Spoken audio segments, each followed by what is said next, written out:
Assalamualaikum warahmatullahi wabarakatuh. Selamat pagi, selamat siang, selamat sore, dan selamat malam untuk rekan-rekan pejuang RSP dimanapun rekan-rekan berada. Oke, pada kesempatan kali ini saya kembali lagi di sini dengan orang yang tidak asing. Saya Wiwik. Saya dari Divisi Marketing PT Raja Sukses Propertindo. Halo teman-teman. Oke, pada kesempatan kali ini saya akan sedikit memberikan tips untuk menjelaskan produk knowledge kepada konsumen, terutama untuk marketing-marketing baru nih, bingung mau ngejelasin ke konsumen presentasi ada walk-in atau enggak janjian cek lokasi, apa aja sih yang harus kita jelasin gitu. Bingung nanti ngejelasinnya urutannya gimana, jangan sampai kita itu loncat-loncat ya. Lebih baik kita tahu urutannya, terstruktur dan mengalir gitu, ceritanya lebih enak gitu ya. Oke, yang pertama itu adalah teman-teman wajib menginformasikan dan wajib tahu nih lokasinya itu ada di mana perumahannya. Contoh, 9 Arjawinangun 1 tahap 3 itu berada di Desa Jungjang, Kecamatan Arjawinangun, Kabupaten Cirebon. Dan tentunya teman-teman juga wajib tahu juga, itu lokasinya di dekat apa sih Kak? Gitu kan, biasanya nanya. Ada bahkan yang belum janjian itu nanya, Kak kira-kira itu lokasinya deket mana sih? Gitu. Nah, teman-teman harus tahu nih, lokasinya dekat Gudang Bulog dan Stasiun Arjawinangun. Contoh, itu adalah lokasi-lokasi yang gampang ditemukan gitu ya. Kalau misalkan orang-orang pengen cek lokasi, oh udah mulai deket nih gitu. Yang kedua itu adalah tentang project konsep. Nah, yang dimaksud project konsep ini adalah teman-teman wajib mengetahui ya. Biasanya kalau teman-teman nggak tahu bisa buka set plan. Itu di sana ada tentang luas lahan ya. Luas lahannya di sana tertulis. Contoh misalkan Rumah Ningrat Arjawinangun Bypass itu memiliki luas lahan sekitar 64 ribuan meter persegi lah ya. Sekian 64 ribu sekian. Nah, teman-teman harus sudah tahu Ibu, jadi nanti Rumah Ningrat Arjawinangun Bypass ini berdiri di luas lahan sekitar 64 ribu meter persegi gitu. Terus setelah luas lahan teman-teman juga wajib menginformasikan gitu bahwasanya Rumah Ningrat Arjawinangun Bypass ini berdiri di lahan seluas tersebut akan terbangun 585 unit rumah gitu. Karena apa? Karena biasanya konsumen itu ingin tahu ada berapa rumah sih yang bakal dibangun di sini nantinya. Memang kelihatan masih hamparan tanah gitu ya, atau enggak ini mungkin bakal jadi rumah, atau bisa jadi juga itu bakal jadi kios dan lain sebagainya. Jadi kita wajib menginformasikan akan ada sekitar sekian ratus unit rumah gitu. Jadi mereka nggak merasa sendiri teman-teman.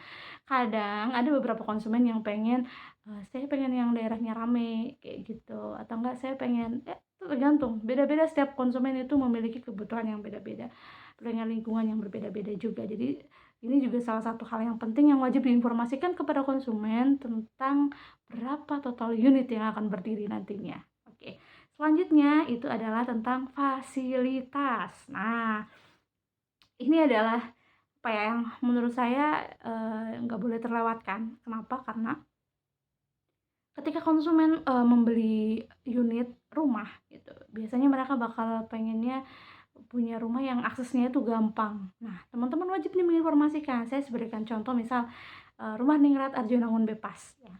Nah, Rumah Ningrat Arjawinangun Bypass ini memiliki ada dua fasilitas. Yang pertama, fasilitas eksternal dan fasilitas internal. Nah, teman-teman informasiin bahwasanya Rumah Ningrat Arjawinangun Bypass ini memiliki fasilitas eksternal seperti satu, 7 menit dari pintu masuk tol Cipali. Kedua, 5 menit dari kampus Institut Teknologi Bandung yang ada di Cirebon, tepatnya di Desa Winong. Terus yang ketiga, itu juga teman-teman menginformasikan bahwasanya Rumah Ningrat Arjawinangun Bypass ini dekat sekali dengan rumah sakit, pasar tradisional, pasar sandang Tegal Gubuk, sekolah, dan lain sebagainya. Nah, itu adalah merupakan fasilitas eksternal dan menurut saya ini sudah sangat menunjang sekali untuk konsumen bisa memilih hunian tempat tinggal di sana gitu. Selain fasilitas eksternal, ada juga fasilitas internal. Nah, fasilitas internal ini teman-teman itu adalah yang kita sediakan di dalam suatu perumahan. Contohnya kayak Fasos dan Fasum gitu ya. Fasilitas sosial dan fasilitas umum kayak masjid, kids playground, dan lain sebagainya. Itu teman-teman juga wajib menginformasikan gitu. Jadi ada daya jual kita gitu ya. Terus selanjutnya itu adalah tentang unit. Nah, unitnya ini kita ceritain, "Iya Bapak Ibu, kita ini adalah perumahan subsidi dengan tipe 30/60 atau 30 luas bangunan, 60 luas tanah." Itu harus diceritain juga, biar mereka juga tahu bahwasanya mereka beli rumah itu ya karena kita, menginformasikan dan mereka tahu luas tanahnya itu berapa sebenarnya, gitu ya. Terus selanjutnya itu tentang cara bayar. Nah, ini juga merupakan hal yang sangat penting ya teman-teman, dan gak bisa di-skip nih kalau yang ini. Cara bayar itu kita menjelaskan ada 3 sistem cara bayar. Yang pertama itu adalah cash keras, cash tahap, dan KPR. Seperti yang kita tahu Bapak Ibu gitu ya, contohnya seperti yang kita tahu Bapak Ibu, kita ada pembayaran cash keras. Cash keras ini di mana Bapak Ibu harus melunasinya dalam waktu 1 bulan gitu. Terus yang kedua adalah cash tahap. Cash tahap ini Ibu bisa masuk DP dulu 150 juta, sisanya sesuai kemampuan Ibu. Apakah dibagi 3 bulan atau enggak dibagi 6 bulan gitu. Nah, untuk yang kredit, teman-teman juga menginformasikan kira-kira pembayaran down payment atau DP-nya ini bisa dicicil berapa kali. Karena setiap perumahan itu memiliki promo yang berbeda biasanya. Jadi, kalau contoh misalkan untuk Rumah Nangyirat Arjuna Bebas, karena di sana itu DP-nya lumayan, cukup lebih dari 5 juta, berarti teman-teman bisa pembayarnya, dicicil 2 kali gitu, 50% dulu, sisanya setelah SP3K keluar atau enggak setelah ada keputusan dari bank bahwasanya pengajuan kreditnya itu di ACC gitu. Nah, itu wajib diinformasikan dan rentang waktunya dan lain sebagainya, batas maksimal pelunasannya kapan, itu wajib disampaikan. Karena kita punya rules, developer punya rules, konsumen juga kan pasti juga untuk bisa jaga-jaga keuangannya gitu, sampai nanti saat akad kredit tiba, gitu teman-teman. Nah, barulah, close the deal tuh di sana.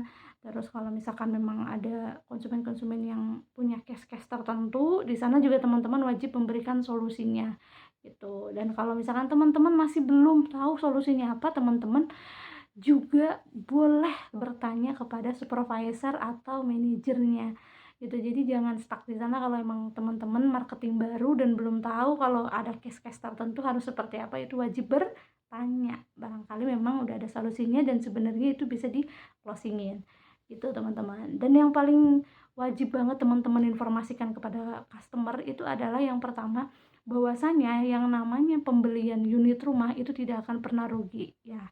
Karena setiap tahun harga rumah itu naik gitu. Terus yang kedua, contoh Rumah Nangyirat Arjuna Bebas. Setelah 5 atau 10 tahun lagi dari sekarang, itu rumah nggak akan kelihatan kayak rumah subsidi. Kenapa? Lihat aja main gate-nya mentor banget ya kan, bangunannya begitu kokoh, megah gitu lah ya, kelihatannya gitu, kelihatan bagus gitu loh. Jadi nggak akan kelihatan kalau itu tuh rumah subsidi itu. Makanya kita namai dengan rumah subsidi kelas premium gitu. Kloset duduk, terus kusennya aluminium gitu. Barangkali teman-teman yang belum pernah ngelihat boleh datang langsung nanti ke Rumah Ningrat Arjuna Bebas. Gitu teman-teman dari saya. Uh, Semoga ini bisa jadi pembelajaran bersama ya, termasuk ini juga jadi reminder saya juga gitu, bagaimana untuk menjelaskan atau mempresentasikan produk knowledge kepada calon customer kita gitu kan. Kalau seperti ini kan kita jadi lebih mudah untuk menjelaskan gitu. Terima kasih teman-teman atas waktunya sudah mendengarkan, sudah melihat, sudah menonton gitu ya. Mohon maaf bila ada salah-salah kata. Saya Wiwik pamit undur diri. Assalamualaikum warahmatullahi wabarakatuh.